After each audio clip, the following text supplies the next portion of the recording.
Harka fuunee akkam jirtanii kabajamtoota fi jaalatamtoota chaanaala ayyaanta sallaa jijjiirratti argamtan nagaan ko bakka jirtanitti sinaa qaqqabu. Baga jiraattanii baga eeggamtanii yoo na eegdan isin jechuun jaaladha. Ani buleettiin keessan nagaa guutuun qaba. Nagaan na bira jiru sin biras akka jiru abdiin qaba. Egaa akka har'a koomentii keessan irratti waa'ee ijaarsa qorqoorroodhaan haxirii meeqa fixaa, bulukeettiidhaan meeqa fixaa waan akkasiisan osuman dubbachaa jiru. Jalatti kaa'ammas deebitanii waliin nagaafattan jirtan. Qabatamaan amma waa tokkodha kanan isinitti dubbachuu barbaadu. Inni sunis maali waan ofii kiyyaa hojjedhee arge tokkon isinitti maafan keessattuu waa'ee qorqoorroo jechuudha. Ijaarsa qorqoorrootiin wal qabate viidiyoo kana laayik sheer gochuun dagatina. Warroonni chaanaala ayyaantoo sallaatti faarota kan garaattan sabiskiraayibii godhummaatii keenya taachuun gabanumaan affeerraa kootidha. Warroonni ammas gaaffii qabdan garaattan koomentii jalatti na barreessa. Akkasuma waa'ee meeshaaleetiin wal qabate isinin jechuun jaaladha.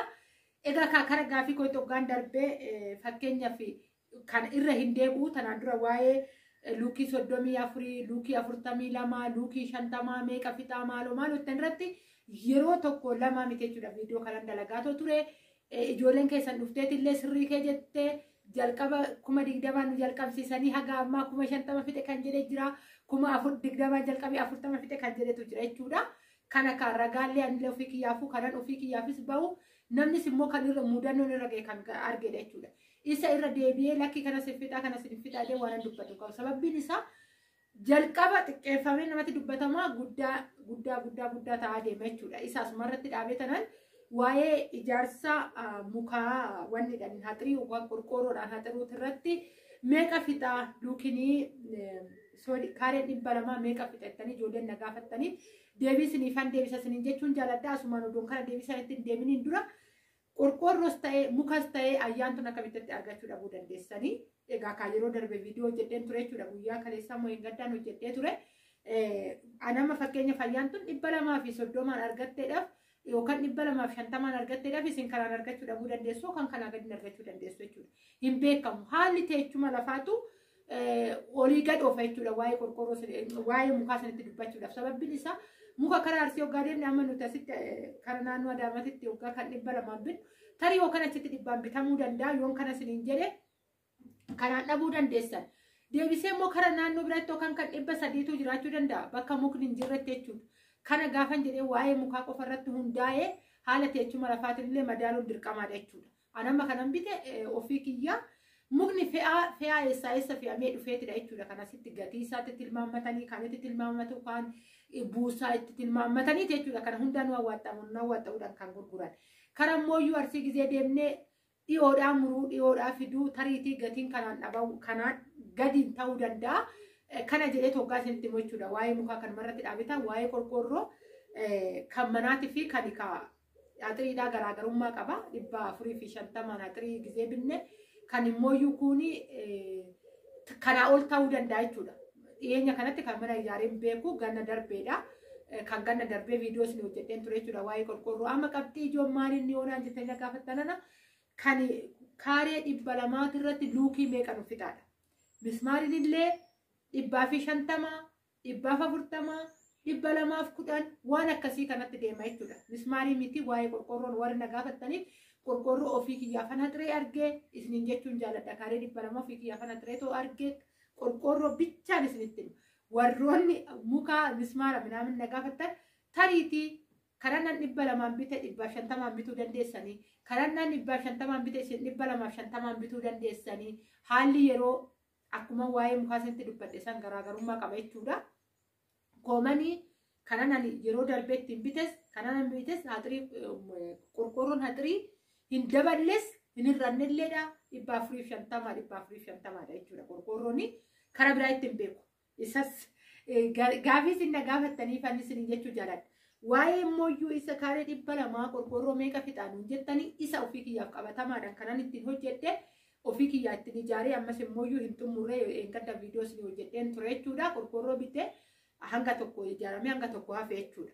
Walumaa galatti luukii 50 muka hin yaamne hojii harkaa hin yaamne buusaa hin yaamne maal hin yaamne meeqa tootaalii fixe oonaan jettani kun immooyyuu nama hin ulfaata.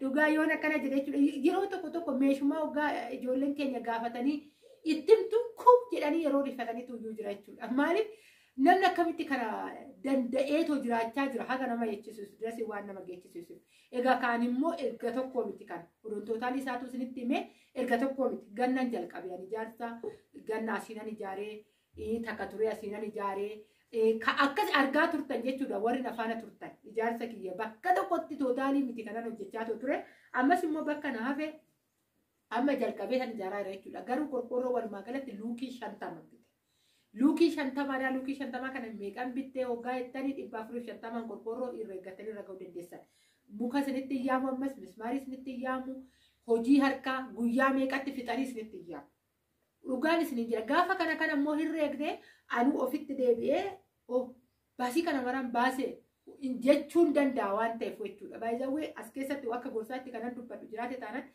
hirreega baaftan akka malee dugda duuba deebitanii hirreegina mataa nama dhukkubsa yeroo wayii akkasitti kan dubbatamu ammuma waan hunda baasu barreessaa abbaan manaa tokko jedhan ammuma waan hunda baasu barreessaa gaafa taa'anitti hirreega hojjete lubbuu ofii of galaafatee jedhamu san akka hin taane baaftee jirta rabbii sii kenninaan baaftee argattee fayyaa nam dhukkubsatee tuyyuu ni baasaa fayyaa qabaattee mana keetitti baastee akka malee herreega keessa seensisina sammuu nama nyaatas deebisitii aga herreega san herreeguu baay'istu waammoo waan biraa dagannaatti baay'ifta waan ta'eef jechuudha.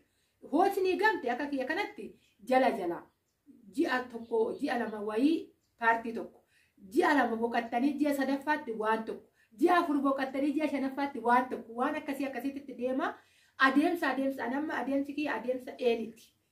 Eelii namoonni beektan hoggaa jiraattan eelii suuta deemadha suuta tirataa garuu seenaa eelii namoonni beektan hoggaa ta'e inni dursee jedhama akkasanidha suutadhaan ergan galee takka kaanan godhaa xiqqoonan bayyanadhaa nan hojjedhaa sanan buusaa kanan godhaa akkasuma odoo jedhu hoggaa tokko hojii manaatti nan fixaa jira jechuudha.